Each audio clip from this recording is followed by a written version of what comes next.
Get ready for the countdown. 10, 9, 8, 7, 6, 5, 4, 3, 2, 1, 0.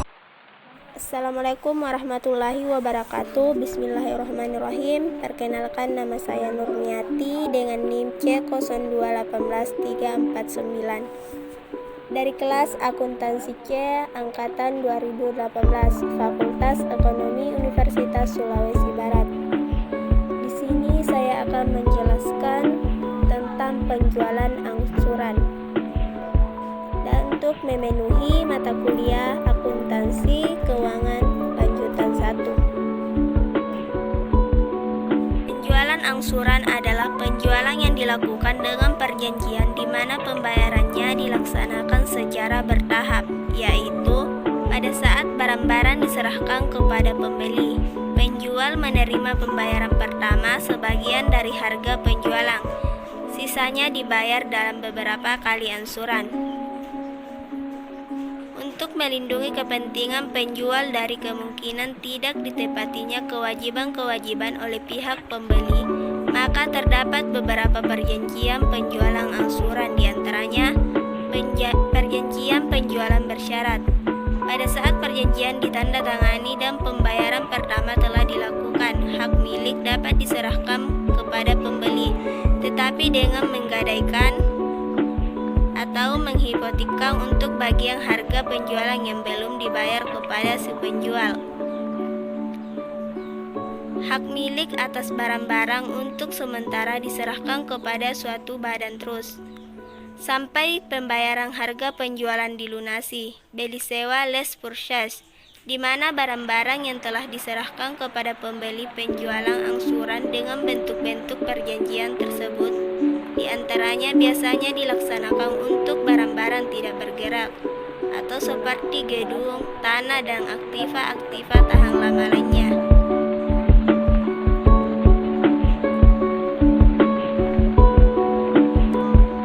Pengakuan laba kotor dalam penjualan angsuran. Laba kotor yang diakui untuk periode di mana penjualan dilakukan. Laba kotor dapat dihubungkan dengan periode di mana realisasi pembayaran telah terjadi sesuai dengan perjanjian. Laba kotor yang diakui untuk periode terjadinya transaksi penjualan, di mana laba kotor yang terjadi diakui pada saat penyerahan barang dengan ditandai oleh timbulnya piutang atau tagihan kepada langganan.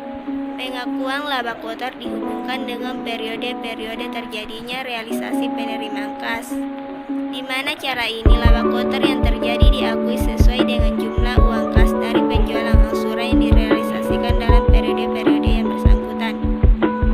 Dalam proses yang menghubungkan suatu tingkat keuntungan dengan realisasi penerimaan angsuran pada perjanjian penjualan angsuran, diantaranya penerimaan pembayaran pertama dicatat sebagai pengembalian harga pokok kos. Penerimaan pembayaran pertama dicatat sebagai realisasi keuntungan yang diperoleh sesuai dengan kontrak penjualan.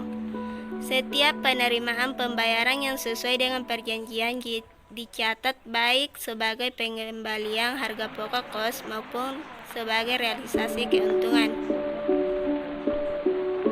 Penjualan angsuran untuk barang-barang tak bergerak. Di dalam metode angsuran installment method tersebut, perbedaan antara harga penjualan dalam kontrak dengan harga pokoknya kos dicatat sebagai laba kotor yang belum direalisasi, unrealized gross profit.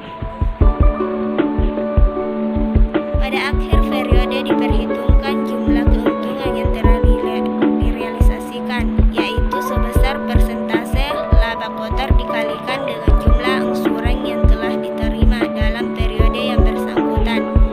Jumlah laba kotor yang direalisasikan ini diakui dengan memindahkan sebagian saldo rekening laba kotor yang belum direalisasi, unrealized gross profit, ke dalam rekening realisasi laba kotor, realized gross profit.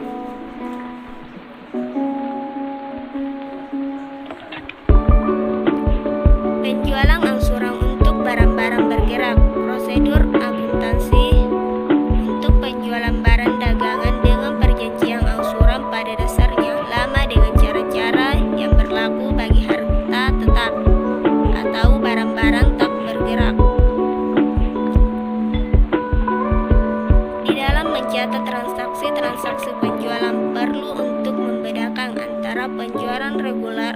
quarter sales dan penjualan angsuran atau installment sales. Hal ini sangat penting, artinya untuk dapat memberikan data bagi perhitungan laba kotor yang diakui sebagai hasil penerimaan pembayaran piutang dari penjualan angsuran